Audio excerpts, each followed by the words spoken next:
ሰላም ጤና ይስጥልን የቻናላችን ቤተሰቦች፣ ዛሬ እጅግ የሚገርምና ልብ የሚነካ ታሪክ ይዘንላችሁ ቀርበናል። አንዲት የምትወዳት ሴት ለማግኘት ለማነጋገር ድፍረት አጥተ ቢሆንና አንድ ቀን ማንኛውንም ሴት እንድትወድ የሚያደርግ አስማተኛ ሽቶ ብታገኝ ምን የምታደርግ ይመስልሃል? ወደዚህ አስገራሚ ታሪክ ከመግባታችን በፊት ቪዲዮአችንን ላይክ በማድረግ ጀምሩ። ለቻናላችን አዲስ ከሆናችሁ ደግሞ ሰብስክራይብ በማድረግ ቤተሰብ ይሁኑ። አሁን ወደ ታሪኩ። አንድ ድንቅ አበባ በመጨረሻ ተገኘ። አንድ ሳይንቲስት ብዙ ሰዎች አልሚያወት የማያውቁት አይነተኛ ኃይል ያለው ሽቶ ለመስራት የአበባውን ይዘት ማውጣት ቻለ። በከተማ ውስጥ የሆነ ቦታ ቾንግሱ የተባለ ሰው ከእንቅልፉ ዘግይቶ በመነሳቱ ወደ ስራው ለመሄድ ከቤቱ እየተጣደፈ ይወጣል። ከአካሄዱና ከሁኔታው ብቻ ሲታይ ህይወቱ በችግር የተሞላ ተራና የማይደነቅ ሰው ይመስላል። ቢሆንም ግን የዋህ ልብ ያለው፣ በጣም ቢቸኩልም እንኳ እርዳታ የሚያስፈልጋቸው ሰዎች ችላ ማለት አይችልም። ለራሱ ጊዜ ባይኖረውም ሌሎችን ለመርዳት ቆመ ማለቱ አይቀርም። ደግነቱ አንድ ደግ የአውቶቡስ አሽከርካሪ አዝኖለት አውቶቡሱ ቀጠሮውን አሳልፎ ቢሆንም እንኳ እንዲሳፈር ይፈቅድለታል። ነገር ግን ቻንግሱ ሁልጊዜ በተመሳሳይ ሰዓትና በተመሳሳይ ፌርማታ ያንኑ አውቶቡስ የሚጠቀሙ ስለዘገየ ብቻ አይደለም፣ ሌላም ምክንያት አለው። በየቀኑ በዝምታ የሚያደንቃትን አራ የተባለች ሴት ለማየት ተስፋ ያደርጋል። እሷን ማየቱ ብቻ አስቸጋሪ ቀኖችን ለማለፍ ብርታትና ተስፋ ይሰጠዋል። ቢሆንም ቻንግሱ ስለራሱ ድክመቶች በሚገባ ያውቃል። እሷን ሰላም ለማለት ይቅርና ወደ እሷ ለመቅረብ እንኳ ብቁ እንዳልሆነ ያምናል። አራን ከሩቅ ሆኖ ማየቱ ብቻ ደስተኛ እንዲሆን በቂው ነው። እንደ ዕድል ሆኖ ቾንግሱ በትክክለኛ ሰዓት ቢሮ ይደርሳል። በመኪና መሸጫ ማዕከል ውስጥ በገበያ ወይም ማርኬቲንግ ክፍል ውስጥ ይሰራል። ነገር ግን ከመመስገን ይልቅ ሁልጊዜ አኳኋኑ ያልተስተካከለና የማይስብ ሆኖ ስለሚመጣ በአለቃው ይገሰጻል።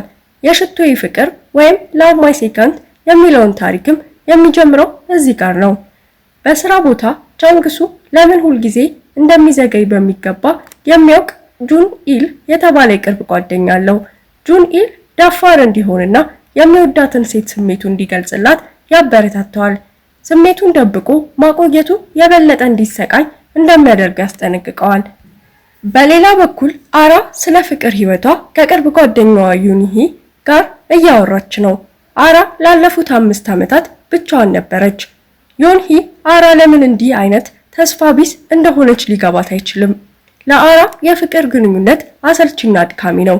እስካሁን ድረስ በእውነት ደስተኛ የሚያደርጋትን ሰው አላገኘችም።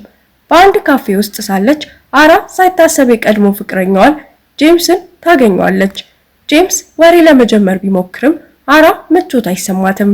ቀደም ሲል ተጎድታ ስለነበር አሁን የእሷን ትኩረት ለማግኘት ለሚጣጣር ሰው ምንም አይነት ፍላጎት የላትም። በሌላ ቦታ ቾንግሱ አዲስ የሥራ ልብስ ለመግዛት በገበያ ማዕከል ውስጥ ወደሚገኝ የልብስ ሱቅ ያመራል። አለቃው መልኩን እንዲያስተካክል ጫና አድርጎበታል። በመጀመሪያ የሱቅ ሰራተኛ ቻንግሱ በሱቁ ውስጥ ያለውን ነገር መግዛት የማይችል መስሏት በንቀት ታይዋለች። ንቀቱ የተሰማው ቻንግሱ ስለ አንዳንድ ልብሶች ዋጋ ይጠይቃል። ነገር ግን ዋጋቸው ከሚችለው በላይ እንደሆነ ይረዳል። በአፍረትና በጭንቀት ተሞልቶ ለመውጣት ይወስናል። ነገር ግን ዘወር ሲል በቦርሳው ላይ ያለው ቁልፍ መያዣ በሱቅ ውስጥ ካለው በጣም ውድ ልብስ ጋር ተጠልፎ እጅጌውን ይቀደዋል። ሌላ አማራጭ ስለሌለው ቾንግሱ ለተቀደደው ልብስ ለመክፈል ይገደዳል። በህይወቱ ውስጥ መጥፎ ቀን እንደሆነ ይሰማዋል። ያጠራቀመውን ገንዘብ ሁሉ ለተቀደደ ጃኬት ያጠፋል። አሁን ደግሞ አብሮ የሚለበስ ሱሪ የሚገዛበት ገንዘብ እንኳ አልቀረውም። በዚያ ምሽት ከስራ በኋላ አራ የትም ሳትቆም በቀጥታ ወደ ቤቷ ትሄዳለች። እናቷና ታናሽ እህቷ ጊዜያቸውን በመዝናናት ሲያሳልፉ ማየቷ የበለጠ ያበሳጫታል። እሷ ብቻዋን እየለፋች፣ ቤተሰቦቿ ግን እሷ የምትሰጣቸውን ገንዘብ አስፈላጊ ባልሆነ ነገሮች ያጠፋሉ። ይባስ ብሎ ቤተሰቡ ኑሮውን ለማሸነፍ እየታገለ ባለበት ሁኔታ እናቷ ለታናሽ እህቷ መኪና እንድትገዛላት ትጠይቃታለች። በሌላ ቦታ ቻንግሱ ከድርጅቱ ሽርሽር ሲመለስ ሰክሮ ሳለ አንድ እንግዳ ሰው በድንገት ይቀርበዋል። እንግዳው ሰው ጥቂት የሽቶ ጠርሙሶችን ጥሎ ቻንግሱ እንዲያነሳለት ይጠይቀዋል። ከእነርሱ መካከል አንዱ ጠርሙስ ከሌሎች በበለጠ ያበራል። ሰውየው ጠርሙሱን መልሶ ከመውሰዱ ይልቅ ለቾንግሱ በነፃ ይሰጠዋል። ቾንግሱ ሰክሮ ስለነበር ከዚህ በኋላ ምን እንደተፈጠረ ማስታወስ አልቻለም። በማግስቱ ጠዋት ቾንግሱ በክፍሉ ውስጥ ይነቃል። ለስራ በፍጥነት ይዘጋጃል። እንደገና ሊዘገይ ሲል በቦርሳው ውስጥ ያለውን የሽቶ ጠርሙስ ያያል። ያለፈው ምሽት የተፈጠረው ነገር ህልም እንዳልነበር ይረዳል። ብዙ ሳያስብ ሽቶውን ይረጨዋል። ወዲያውኑ አንድ የተለየ ስሜት ይሰማዋል። ወደ አውቶቡስ ፌርማታው ሲሄድ አንድ አስገራሚ ነገር ይፈጠራል። የሚያልፍባቸው ሴቶች ሁሉ በድንገት ወደ እርሱ ይሳባሉ። ግራ የተጋባው ቻንግሱ አንዳንዶች እንዲያውም እንደሚከተሉት ያስተውላል። የሰዎቹን ቁጥር እየጨመረ ይሄዳል። የሚያውቃቸው አረጋውያን ሴቶች እንኳን ሳይቀሩ በዚህ ተጽዕኖ ስር ይወድቃሉ። ሁኔታው በአውቶቡስ ውስጥ ትርምስ ይፈጥራል። ይህም አራ ወደ ውስጥ ስትገባ ትኩረቷን ይስባል። ምን እየተካሄደ እንዳለ ለማወቅ ተጓጓለች። ወዲያውኑ አራ በቻንግሱ ትማረካለች። ልቧ ለምን እንዲህ እንደሚመታ ሊገባት አልቻለም። ወደ አንድ ሰው እንዲህ አይነት ስሜት ሲሰማት ይህ የመጀመሪያዋ ነው። በዚያ ቅስፈት ቻንግሱ ይህ ሁሉ እንግዳ ባህሪ የጀመረው የእንግዳ ሰው የሰጠውን ሽቶ ከተጠቀመ በኋላ እንደሆነ ይረዳል። በጉጉት ተገፋፍቶ ቾንግሱ ወደ ቤቱ ሲመለስ ሽቶውን እንደገና ለመጠቀም ይወስናል። በገበያ ማዕከሉ ውስጥ ወደ ቀድሞ የልብስ ሱቅ ይመለሳል። እዚያም የትናንትናውን ሰራተኛ ያገኛታል። በመጀመሪያ አሁንም በብርድ ስሜት ታስተናግደዋለች። ነገር ግን ቾንግሱ ሽቶውን እንደረጨ አመለካከቷ ሙሉ በሙሉ ይቀየራል። በሱቁ ውስጥ እንዳሉ ሌሎች ሴቶች ሁሉ እሷም ወዲያውኑ ለእሱ ትማረካለች። ብዙም ሳይቆይ ሁሉም የእሱን ትኩረት ለማግኘት ይፎካከራሉ። ፍቅር እንደራባቸው ሰዎች ይከተሉታል። በአጋጣሚ ቾንግሱ አራን እንደገና ያገኛታል። በብዙ ሴቶች ሲከተል ያየችው አራ እንዲደበቅ ወደ አንድ ጸጥ ያለ ቦታ ለመውሰድ ትረዳዋለች። ነገር ግን ብቻውን ሲሆን የሽቶ ሙሉ ተጽዕኖ ስለተሰማት ልቧ እንደገና መምታት ይጀምራል። ራሷን መቆጣጠር ያልቻለችው አራ በመጨረሻ ቾንግሱን ትስመዋለች። አራ ወደ ልቧ ትመለሳለች። ምን እንደተፈጠረ ማስረዳት አልቻለችም። ቾንግሱ እንዳይሳሳት በፍጥነት ይቅርታ ጠይቃ በድንጋጤ ትሄዳለች። ቢሮ ስትመለስ አራ አሁንም መረጋጋት አልቻለችም። ብዙም የማታውቀውን ሰው በመሳሟ ለምን እንዲህ አይነት እንግዳ ድርጊት እንደፈጸመች ሊገባት አልቻለም። የተፈጠረውን ነገር ለዮንሂ ትነግራታለች። ጓደኛው ለማመን ትቸገራለች። ለፍቅር ምንም ፍላጎት የለኝም የምትለው ሴት እንዴት ቀድማ እንዲህ አይነት ደፋር እርምጃ ትወስዳለች? ቻንግሱ ቢሆን ተመሳሳይ ስሜት ውስጥ ነው። ለረጅም ጊዜ ሲያደንቃት የነበረችው ሴት ስለሰጠችው መሳም ማሰቡን ማቆም አልቻለም። በዚያ ምሽት ከስራ በኋላ ቻንግሱ ከአለቃውና ከቅርብ ጓደኛው ጋር በአንድ ምግብ ቤት ውስጥ እራት ለመብላት ይሄዳሉ። እንደገና በአጋጣሚ አራና ዩሂኒን በዚያው ምግብ ቤት ለመብላት ይወስናሉ። አራ ቻንግሱ ከጎናቸው ባለው ጠረጴዛ ላይ ተቀምጦ ስታዩ ትደነግጣለች። ዮንሂ በምልክት ለማሳየት ትሞክራለች። ነገር ግን ጓደኛዋ ከመጠን በላይ ጉጉት ስለሆናት የሰዎችን ትኩረት ወደ እነርሱ ትስባለች። ብዙም ሳይቆይ ቾንግሱ አራ እዚያ መኖሯን ይረዳል። አራ ለመውጣት ስትወስን ቾንግሱ ሊከተላት ይወስናል። በጣም ሰክራ ስለነበር ይጨነቃል። ከኋላ እየተከተለ ሳለ አንድ ሐሳብ በአእምሮ ይመጣል። ሽቶን ባይጠቀም ኖሮ አራ አሁንም ተወደው ይሆን ብሎ ያስባል። በስካር ስሜት ውስጥ ብትሆንም አራ ቻንግሱ እየተከተላት መሆኑን ታስተውላለች። አሁንም ታስታውሰዋለች። ለምን ሁልጊዜ እንደሚገናኙ ማሰብ ትጀምራለች። ይህ ሁሉ ድንገተኛ አጋጣሚ ነው ወይንስ እጣ ፈንታ? ለጥያቄው መልስ መስጠት ያልቻለው ቾንግሱ ለመሄድ ይዘጋጃል። ነገር ግን በድንገት አራ ያልተጠበቀውን ጥያቄ ትጠይቀዋለች። በአልኮልና በሽቶ ተጽዕኖ አራ ሳታውቀው ከቻንግሱ ጋር ለመቆየት ተወተውታለች። በዚያ ምሽት አራ በቻንግሱ ቤት ታድራለች። በመካከላቸው ምንም አይነት ተገቢ ያልሆነ ነገር አልተፈጠረም። ስትነቃ ቻንግሱን ከጎኗ ስታገኘው ትደነግጣለች። በአፍረት ተሞልታ በዝምታ ለመውጣት ትሞክራለች። ነገር ግን ቻንግሱ ሌሊቱን ሙሉ እንዳልተኛ ትረዳለች። ለተፈጠረው ነገር ሁሉ ይቅርታ ይጠይቃል። እንዲሁም ምንም አይነት መጥፎ ነገር እንዳላደረገ ያረጋግጥላታል። አራ ምንም ቃል ሳትናገር ትወጣለች። ቀስ በቀስ አራ ባለፈው ምሽት ያደረገችውን ነገር ማስታወስ ትጀምራለች። ራሷን ሙሉ በሙሉ እንዳሳተች ይሰማታል። በራሷም በጣም ታፍራለች። ነገሮች ከዚህ በላይ ሊባባሱ አይችሉም ስትል እንደገና በዚያ አውቶቡስ ላይ ይገናኛሉ። በዚህ ጊዜ ቻንግሱ እድሉን ማባከን አይፈልግም። ድፍረት አሰባስቦ የአድራሻውን ቁጥር ያለበትን ካርድ ለአራ ይሰጣታል። አራ በዚያ ምሽት ስለተፈጠረው ነገር ለዮንሂ ምንም አልነገረቻትም። በዚያ ምሽት ቾንግሱ ከአራ መልእክት ሲደርሰው ማመን አልቻለም። በሚቀጥለው ምሽት በተወሰነ ቦታ እንድታገኘው ትጠይቀዋለች። ቻንግሱ በደስታ ይሞላል። ለረጅም ጊዜ የነበረው ተስፋ በመጨረሻ እውን ሊሆንለት እንደሆነ ይሰማዋል። በተቀጣጠሩበት ሰዓት ሁለቱ ከዚያ በፊት ሄደውበት በማያውቁት ቦታ ይገናኛሉ። ለመጀመሪያው ጊዜ እርስ በርሳቸው በትክክል ለመተዋወቅ ቻሉ። ቻንግሱ በጣም ከመጨነቁ የተነሳ የሚወራው እንዳያልቅበት በእጁ ላይ ማስታወሻ ጽፎ ነበር። ለአራ አስገራሚ በሆነ ሁኔታ ቻንግሱ ገና ሲያያት እንደወደዳትና እሷ ባለችበት ልቡ እንደሚመታ በግልጽ ይነግራታል። አራ በእሱ ታማኝነትና ግልጽነት ትደነቃለች። ገና በመጀመሪያ ጨዋታቸው እንዲህ በቀጥታ የሚናገር ሰው አጋጥሟት አያውቅም።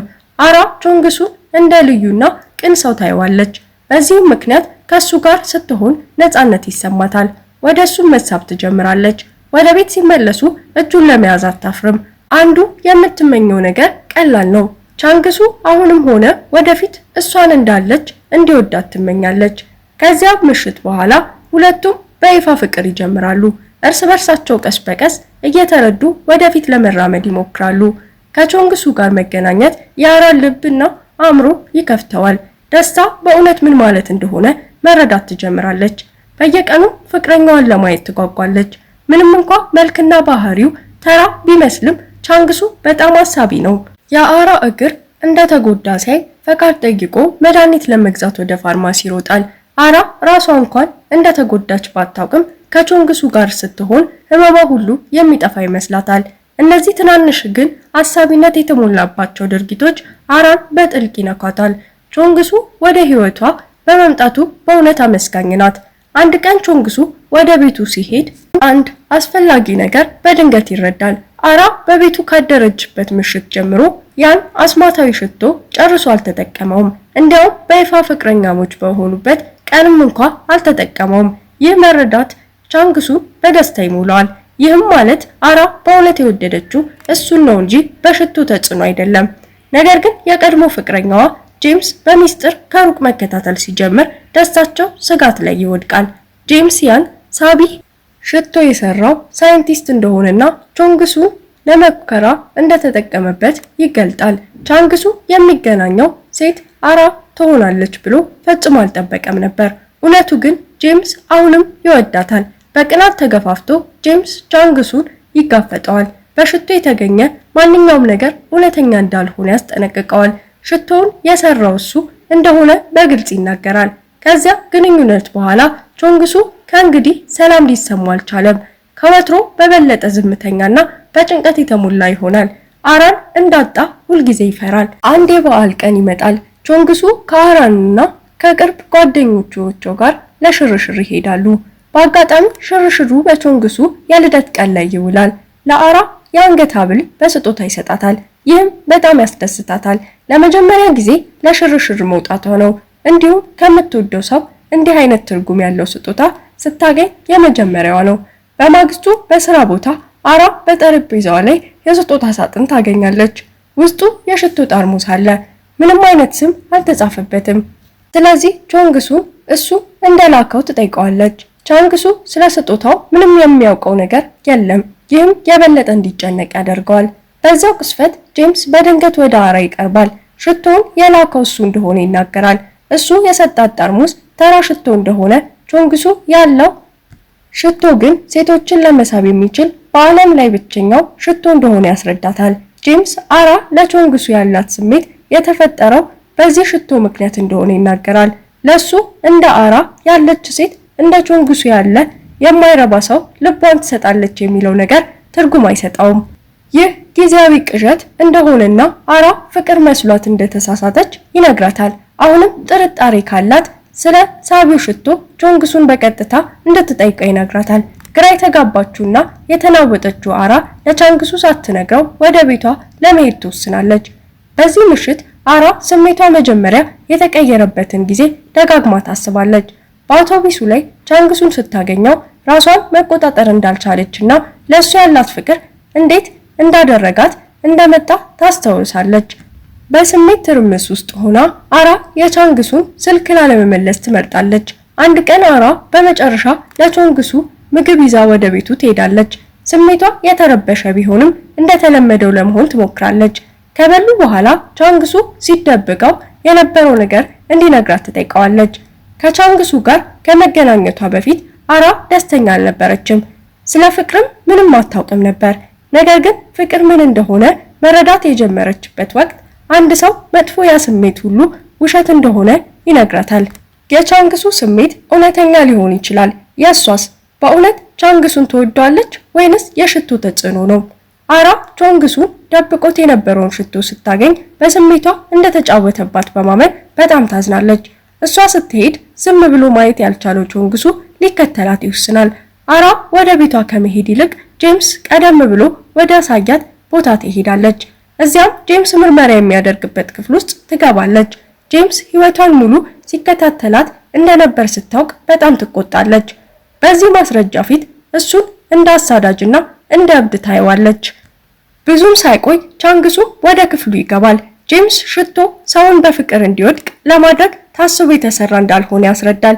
ትክክለኛ ተግባሩ ሌሎች ሰዎች የሽቶውን ተጠቃሚ እንደ መጀመሪያ ፍቅራቸው እንዲያዩት ማድረግ ነው። ጄምስ ብዙ ሰዎችን ለሙከራ እንደተጠቀመ ይናገራል። ነገር ግን የሰራቸው ሽቶች መካከል የቻንግሱ ብቻ ነው በትክክል የሰራው። በአጋጣሚው አራ በቻንግሱ ተሳበች። በመታለሉ የተናደደው ቻንግሱ ስሜቱን መቆጣጠር አቅቶት ጄምስን ለማጥቃት ይሞክራል።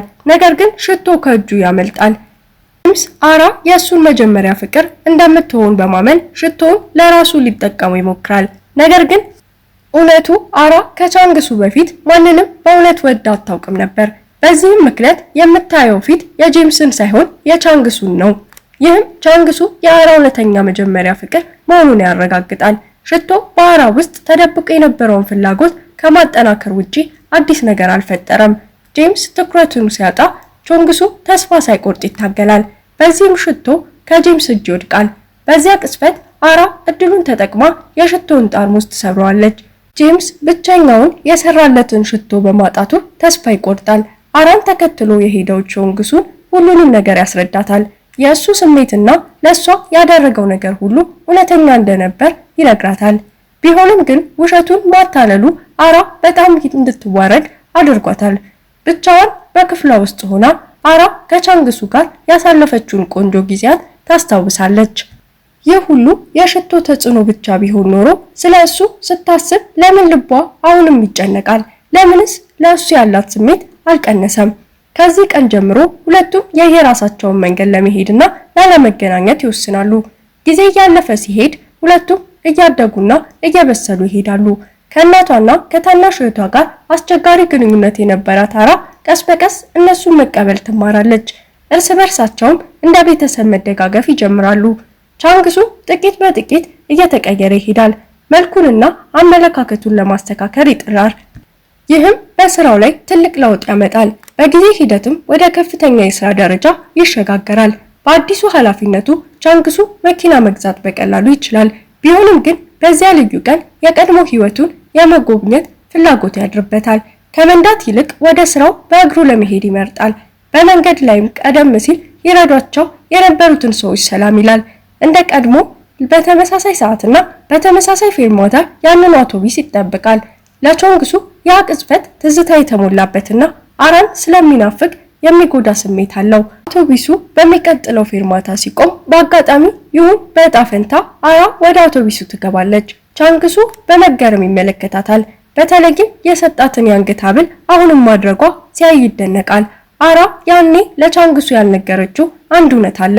በእውነቱ በአውቶቡሱ ፌርማታ ላይ አብረው ሲጠብቁ የነበረውን የቻንግሱን ባህሪ መጀመሪያ ያስተዋለችው እሷ ነበረች። ከዚያም ጊዜ ጀምሮ ሳታውቀው በቻንግሱ ልዩነትና ቅንነት ተስባ ነበር። ጊዜ እርስ በርሳቸው በእውነት እንደሚዋደዱ ሊለውጠው አልቻለም። ይህም በሽቶ ወይም በሌላ ተጽዕኖ ያልተፈጠረ እውነተኛ ስሜት ነው። ቪዲዮውን ከወደዱት ቻናሉን ላይክ ማድረግና ሰብስክራይብ ማድረግ አይርሱ። በሚቀጥለው ጊዜ እንገናኛለን።